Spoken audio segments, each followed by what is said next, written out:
Jain public life से आज हम मुलाकात करने आए हैं निधि जैन, यहाँ के जो कांग्रेस प्रत्याशी हैं।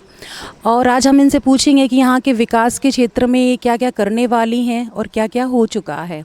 मैं निधि जैन से बात करने जा रही हूँ। नमस्कार निधि जी। ये बहुत अच्छा कॉन्सिडेंस है कि मैं निधि जैन और निधि जैन का आज इंटरव्यू ले रही हूँ जी। बहुत अच्छा लग रहा है आपसे भी बात करके। विकास अब देखिए धरातल से ही शुरू होता है। तो हमारी सोच जो एक महिलाओं की सोच होती है, जो अपने परिवार को चलाने वाली होती है, आपने सुना ही होगा कि जो बेटी है 2 कुलों की रक्षा करती है। माता पिता के यहाँ होती है तब भी पूरे जीवन पर्यंत माता पिता के प्रति समर्पित रहती है, और विवाह के बाद भी ससुराल जाती है तब वो अपने सास ससुर पति अपने सभी का ध्यान रखती है। तो 2 इस तरह से महिला ही होती है जो एक परिवार की धुरी होती है। उनमें एक सामंजस्य स्थापित करने की शक्ति होती है, मृदुता होती है, एक प्रबंधन की क्षमता बहुत अधिक होती है। तो हमारा जो एक नैसर्गिक गुण है महिला का, और हमारे आदरणीय कमलनाथ जी ने जो हमारी पहचान बनाई है, हमारे यहाँ 4 महिलाओं को यहाँ कांग्रेस से प्रत्याशी बनाया है सागर जिले से। तो ये हमारे लिए गौरव की बात है कि हम अब कुछ कर दिखाने के लिए ही तत्पर हैं। बहुत बढ़िया जवाब। मैडम, आपसे कहना ये था कि जैसे आप लेडीज़ों के लिए बता रहे हैं कि कांग्रेस पार्टी ने आगे किया है, तो क्या ये सम्मान के लिए है कि सिर्फ दिखावे के लिए है? ये तो कोई आप दिखावा तो होता ही नहीं है। देखिए आप किसी भी जगह, आप परिवार में कोई अगर महिला आगे आती है तो उसके पीछे एक पुरुष का स्थान होता है, ये आप समझती हैं। और इसी तरह कोई दिखावा, कोई इस तरह का, चाहे कोई भी पार्टी हो, अगर कोई भी, मैं तो कहती हूँ अगर भारतीय जनता पार्टी, बहुजन समाज, कोई भी पार्टी हो, अगर महिलाओं के लिए आगे आते हैं तो गौरव की बात है, एक सम्मान की बात है। जिस तरह से नारी का दायरा एक बढ़ रहा है समाज में, उसकी शक्ति को लोग पहचान रहे हैं, तभी ये आगे आ रही हैं। महिलाएं खुल के सामने आ रही हैं। मैं जगह जगह प्रचार कर रही हूँ तो महिलाएं कहती हैं कि हाँ, मैं आपकी शक्ति बनूंगी, मैं आपके साथ हूँ। तो इस तरह के मुझे मिल रहे हैं। जैसे आपके क्षेत्र में हम लोगों ने भी सर्वे किया है, आपकी रिपोर्ट बहुत अच्छी आ रही है, इसका हम लोग को भी गर्व है। लेकिन दूसरा ये कि शिक्षा लेवल और आपके यहाँ ये जो मैनेजमेंट है, जैसे आपने बोला था कि टॉयलेट वगैरह है, ये चीज़, इसका कहना क्या कहेंगे आप? ये बहुत अच्छा लग रहा है निधि जी कि आप सागर के वोटर से भी बात कर रही हैं और उनसे रिव्यू ले रही हैं कि भाई कैसा क्या माहौल है। ये मुझे सबसे बड़ी बात मुझे ये लगती है कि कोई भी आए, मेरा कम इंटरव्यू ले और सागर की जनता से ज़्यादा बात करे, मेरा ये है। हम देख रहे हैं ना, मैं महापौर के चुनाव से मैं देख रही हूँ कि पब्लिक टॉयलेट्स बना दिए हैं। मतलब जो आप स्मार्ट सिटी की बात कर रहे हैं भारतीय जनता पार्टी, वो स्मार्ट सिटी का नाम ही है सागर में। स्मार्ट लोगों को नहीं बनाया जा रहा है।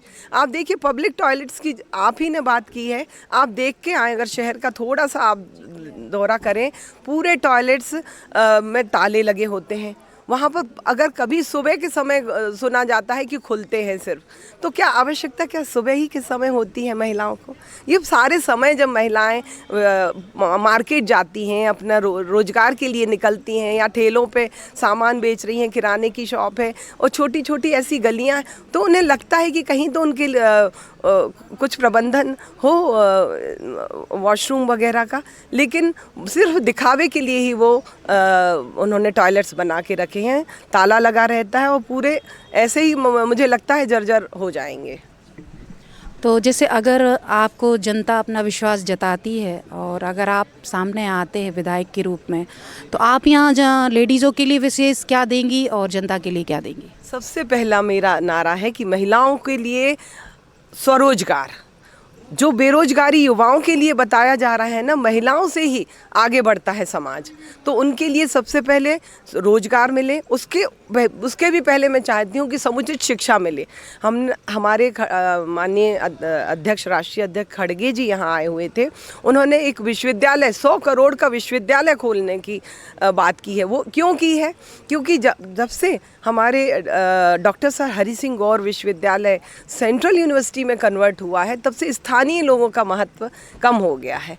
और उसके लिए एक हमने राजकीय विश्वविद्यालय का भी पुरजोर हमने मांग रखी थी लेकिन अभी तक सरकार कोई उस पर ध्यान नहीं दे रही है। बहुत अधिक आवश्यकता है शिक्षा और स्वास्थ्य दो चीज़ें ऐसी हैं कि मैं उस पर सबसे पहले, अगर मैं यहाँ विधायक बन के आती हूँ, सबसे पहले शिक्षा और स्वास्थ्य पर और बेरोजगारी, इस पर काम करूँगी। जैसे मैडम हम लोग के सर्वे में आपकी तारीफ़ें बहुत की गई हैं, महापौर के चुनाव में भी करी गई थी, फिर ऐसा क्या माहौल बना कि जो मतलब हारने का कारण बना आपके? मुझसे आप कारण पूछ रही हैं, मैं तो चाहूँगी कि जनता ही इसका जवाब दे सकती है कि पूरी जनता ने मुझे बहुत अधिक प्रेम वात्सल्य दिया। मैं उनका अभी तक आभारी हूँ, मैं उनका ऋण चुका ही नहीं सकती। जब से महापौर के चुनाव में मैं एक एक घर गई, एक एक वार्ड में सबके घर गई, बैठी। मैं यहाँ की बेटी भी हूँ और बहू भी हूँ। मैं इस सागर की गली गली को पहचानती हूँ और उन्होंने बहुत सम्मान दिया। लेकिन भारतीय जनता पार्टी ने जिस तरह से 2 दिन पहले राशन की दुकानें खोल दी, मीडिया खुद चिल्ला रहा था कि आप कर क्या रहे हैं, ये पूरा जो आचार संहिता का उल्लंघन जो उन्होंने किया, हमने पिटीशन भी दायर की है इसके उनके मंत्री जी बोल रहे हैं कि भाई आप सोमवार को देख लीजिए, आप लोगों के उसमें 12 करोड़ की राशि पहुंच जाएगी खाते में। मतलब इस तरह का आप लोगों को प्रलोभन दे रहे हैं, लालच दे रहे हैं, तो ये ठीक बात नहीं थी। और फर्जी मतदान तो जितना उनसे हो चुका उन्होंने पूरा भरपूर किया, हमारे लोगों को बाहर कर दिया और सरकारी तंत्र का जो उपयोग किया ना, उससे जनता इस बार बहुत रुष्ट है। वो आज महिलाएं कह रही हैं कि नहीं दीदी मैं चौकसी करूंगी मतदान केंद्र की। वो लोग हमें धमकी देते थे कि कितना ही प्रचार करना है कर लो, मतदान केंद्र में हम देख लेंगे, पोलिंग बूथ पर हम देख लेंगे। इसका आशय हम लोग नहीं समझते थे कि वो क्या कह रहे हैं। और जब उन्होंने वो साबित कर दिया कि उन्होंने घुसपैठ करके पूरा फर्जी मतदान करवा के हमारा छीन लिया हमसे। बस एक लास्ट सवाल मैडम, ये जो चुनाव है ये पारिवारिक भी चुनाव हो रहा है और राजनीतिक भी हो रहा, तो आपको किन किन दिक्कतों का सामना करना पड़ रहा है? ये तो मन की विचारधाराओं का सोच है, सबकी अपनी अपनी। हर परिवार में हर तरह के अगर एक ही माँ से पैदा हुए बच्चे हैं, 4 बच्चे हैं, 6 बच्चे हैं, सबकी सोच अलग होती है। तो ऐसी कोई बड़ी विशेष बात नहीं है, सबका प्रिंसिपल अलग अलग है, हमारा अलग है और परिवार वालों का भी जैसा है, सब अपने हिसाब से काम कर रहे हैं। किसी तरह की कोई दिक्कत की बात नहीं है। आप मैडम मेरी पब्लिक लाइफ से आप जनता को कोई संदेश देना चाहेंगी? मैं तो अपनी आदरणीय देवतुल्य जनता से ये कहना चाहूँगी कि आप अपने मत का प्रयोग ज़रूर करें। 17 नवंबर को मतदान केंद्र जाएं और मेरे पक्ष में 100% वोट करें और मैं आपके प्रति तन मन से समर्पित रहूंगी और जैसा भी एक महिला का एक विजन होता है मैं उसको साकार करके दिखाऊंगी।